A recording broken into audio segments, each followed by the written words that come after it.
Oi, pessoal, meus queridos alunos unitenses. Vamos a mais uma aula, certo? Antes de nós entrarmos no assunto de hoje, que é bem gostoso, vamos corrigir aquele exercício dos porquês que nós deixamos na aula passada, certo?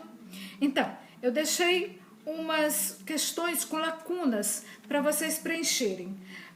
Era um exercíciozinho para usar os porquês. Porquê junto, porquê separado, com acento, sem acento, né? Então vamos ver. Primeiro nós tínhamos uma pergunta.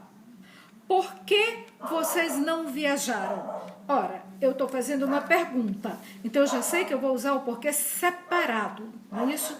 O porquê está no início da pergunta? Sim. Então vai ser aquele porquê... no início da pergunta, separado, sem acento. Por que vocês não viajaram? Eu estou perguntando, certo?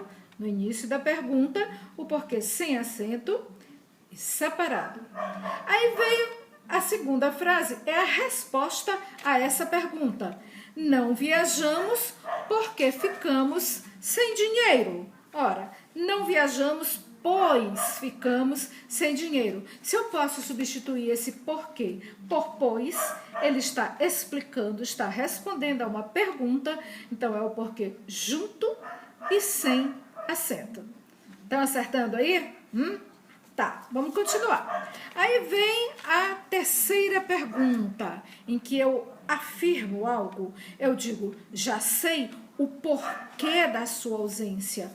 Ou seja, já sei o motivo da sua ausência. Então, olha só, eu usei um artigo, o artigo o, antes desse porquê. Já sei o porquê da sua ausência. Então, é claro que eu vou usar esse porquê aqui, né? O porquê junto com acento. Ele é uma explicação e pode ser substituído pela palavra motivo ou razão, né? Já sei a razão, certo? Já sei o porquê. Ok? Aí, a quarta diz, José não fez o exercício, por quê? Mais uma pergunta. José não fez o exercício, por quê? Eu estou perguntando, só que o porquê está no final da pergunta. Então, eu vou usar o porquê separado, porque é pergunta, mas com acento. Não é isso, gente? Porque ele está no final da pergunta. Certinho? Aí, a quinta, não sei por que motivo ele não veio. Ora, se eu estou dizendo não sei por que motivo ele não veio, é como se eu estivesse dizendo não sei por qual motivo ele não veio. Se eu usasse o por qual, eu não usaria separado? Não sei por qual motivo ele não veio. Então, eu uso o porquê separado, sem acento, porque ele equivale a por qual e termina sendo uma pergunta também, né, gente? Tanto que eu tenho escrito depois do porquê a palavra motivo. É como se eu estivesse perguntando indiretamente, não sei por qual motivo ele não veio, não sei por que motivo ele não veio, separado, sem acento. É uma pergunta indireta. É uma interrogação indireta. É aquela que a gente não quer perguntar diretamente, mas está doidinho para saber a resposta. Certo? Acertaram aí? Então, eu espero que vocês tenham respondido. É fácil, né, gente? E tenham acertado tudinho. Bom, hoje eu quero conversar com vocês sobre narrativa. O que é uma narrativa? É contar uma história. Um começo, meio e fim. Né? Uma narrativa, ela pode se dar de várias maneiras. Né? A gente tem romances, tem contos, né? Tem crônicas, tem fábulas, que são histórias fantásticas, tem lendas, tem apólogos, certo? Então, hoje a gente vai falar um pouquinho das lendas. Até porque vocês se lembram da nossa aula sobre a história da língua portuguesa, em que nós falamos sobre a contribuição indígena para o nosso patrimônio linguístico. E essa contribuição para o patrimônio linguístico, ela se deu em todos os meios de cultura que nós temos, né? Em toda a nossa cultura brasileira, nós temos, de uma forma muito, muito forte, a presença do nosso indígena, do nosso índio, que é o nosso primeiro habitante, certo? Os índios criavam histórias para explicar as coisas, para explicar os fatos, né? Então, como surgiu o mundo? Eles tinham as suas histórias para explicar isso, né? E tudo que há no mundo, os seres humanos, as plantas, os animais, os astros que se vê lá no céu, né? Eles criavam histórias. E como são histórias que têm um pouco de fantástico, né? Uma coisa meio mágica e muito bonita, a gente chama essas histórias de lendas. Todos os povos, não só os índios brasileiros, mas de todos os cantos onde houve povos indígenas e os primeiros habitantes da terra sempre criavam suas histórias para explicar coisas que eles não entendiam, né? Então nós temos as lendas, certo? Depois a gente vai falar melhor sobre o que é uma lenda, no que ela consiste. A gente vai ver um pouquinho mais essa parte teórica. Hoje eu quero ler com vocês uma lenda, porque os nossos índios, né, eles tinham muita criatividade, muita imaginação. Conhecer essas lendas dos nossos índios é como entrar num mundo poético, mágico, né, que nos permite conhecer a riqueza da imaginação, da sensibilidade, da criatividade desse povo, né, que ajudou tanto a enriquecer a nossa cultura. Os índios contavam, né? Eles não registravam por escrito, mas eles contavam como era a sua explicação, contavam as suas histórias. E essas histórias eram passadas de pais para filhos, de geração em geração. E os escritores nossos registraram essas histórias e hoje as contam para quem quer conhecer esse universo lindo do nosso povo indígena, né? Então, eu vou ler uma história para vocês, uma lenda. Ela se chama Um Canto Encantador. E vocês vão ver no final o que ela explica, né?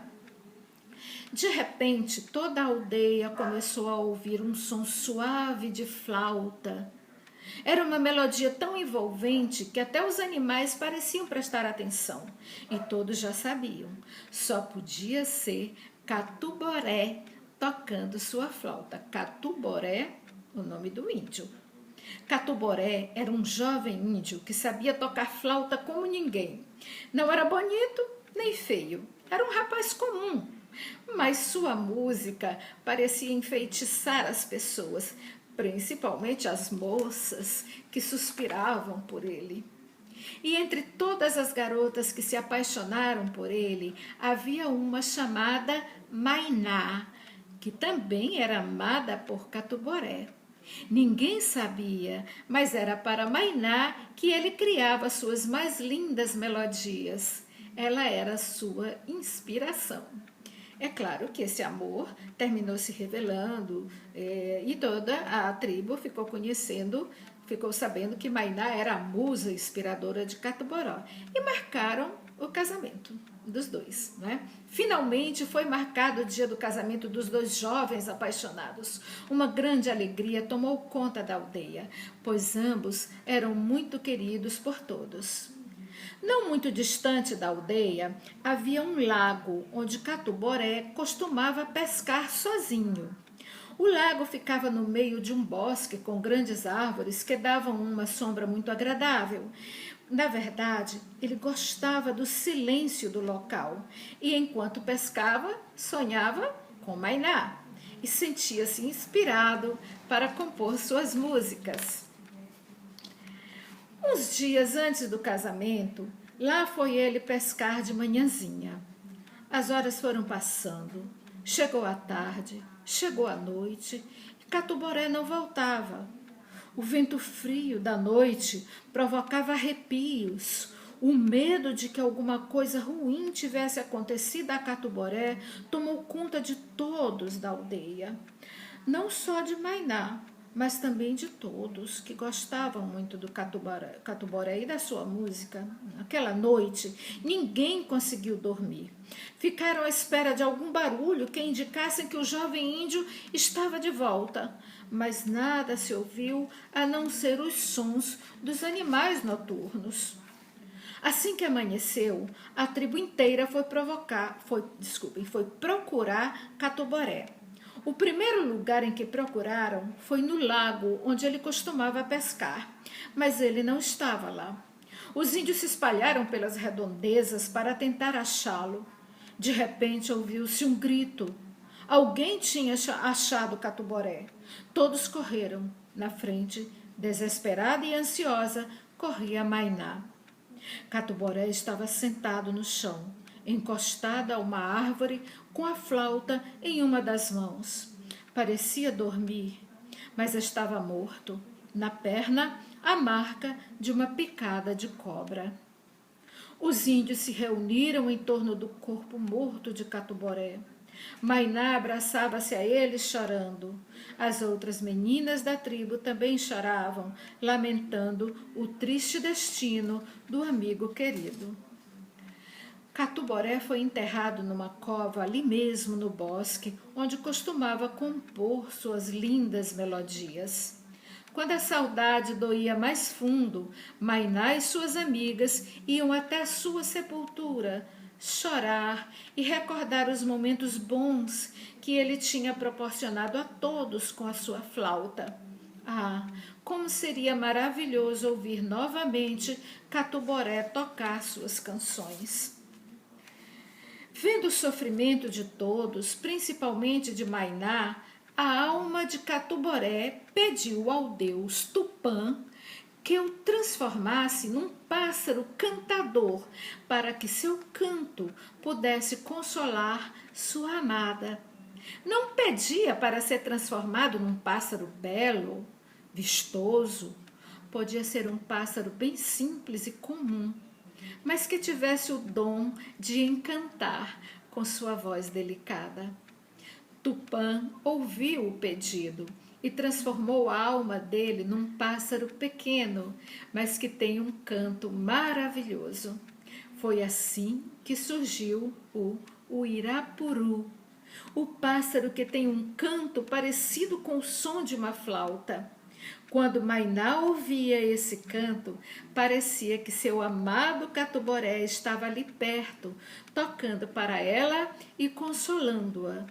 O Uirapuru canta apenas de vez em quando e por poucos minutos, mas quando ao amanhecer sua bela voz se espalha pelo ar, os outros pássaros se calam para ouvir seu canto, um canto que fala de amor e saudade. Lindo, né? Então, essa é a lenda que os índios criaram para explicar o Uirapuru, como ele surgiu. Esse pássaro de canto tão maravilhoso, que dizem que cala as vozes de todos os animais, né? Quando canta, todos se calam para ouvi-lo. A mata inteira fica em silêncio, assim diz a história, né? Bom, gente, então essa é uma lenda.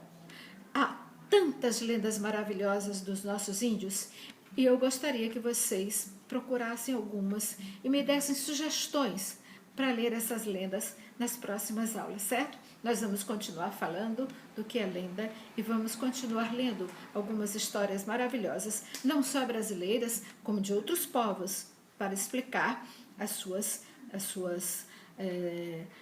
obras da natureza, para explicar o seu mundo, tá bom? Então, gente, até a nossa próxima aula. Um grande abraço para vocês. Continuem se cuidando. Se Deus quiser, logo, logo estaremos juntos, tá? Mais ainda, tá? Um abração, pessoal, e até a próxima aula.